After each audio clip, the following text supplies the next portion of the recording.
Are you thinking more about race, or are you thinking more about grace? Because until we can answer that question, they're not going to look to the church to get any answers. And we're not going to get them from government. And we're not going to get them from the police force. And we're not going to, if the Church of Jesus Christ, because nobody has been given the responsibility to reconcile except the church.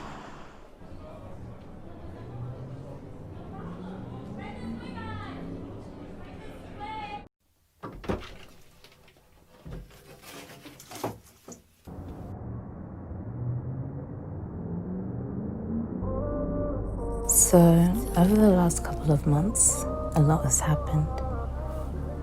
A lot of trauma has been brought up. There's a lot of attention on the differential treatment Black people get from the police, in healthcare, education, government and politics.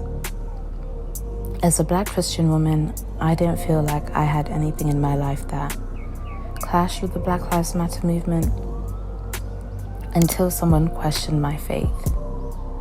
The two things that encompass a large part of my identity have been challenged to a point of some people are saying it's either us or it's them.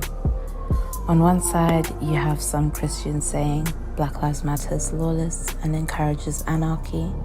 That's not something people of the church should endorse. And that Black Lives Matter encourages behavior that is opposed to the doctrines of the Bible. Overall, it's a message of Christians should not become too liberal or focused on politics. And on the other side, you have some people outside the church saying that how can you follow a religion that aided in the mass enslavement of people and read a book that supports slavery and a lot of things that oppress people today? Though some of these sentiments don't represent everyone, it's enough to cause confusion. And I feel in this time, confusion makes people want to stay silent, and I want to discourage that type of behavior. Silence is compliance. So speak up at where you can in a way you feel confident in. When Christians bring up these questions in the church, I just don't want these people to be dismissed.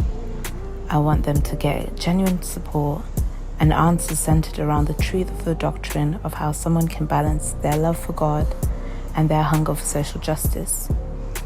The church needs to engage in these discussions. Christian Today did a survey in 2017 and found that 7 in 10 white Catholics and white Protestants believed the police were doing a good or an excellent job, whilst less than 50% of Black Christians shared the same sentiment.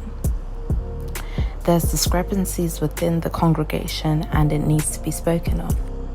Can I answer the question of how to perfectly balance Christianity and social justice? No, I can't. I don't feel confident in myself, and I don't see myself as someone who's very eloquent or great at articulating messages. I know for myself, with all this trauma that's been brought up, I find peace and strength in Christ, in prayer, gospel, and the Bible. I just hope that this will start a discussion and lead to people getting the answers they deserve. I'll link all the resources I went through for and against the argument of Christians and social justice. Thank you for watching, and this was entry 1 of my Graced Diaries.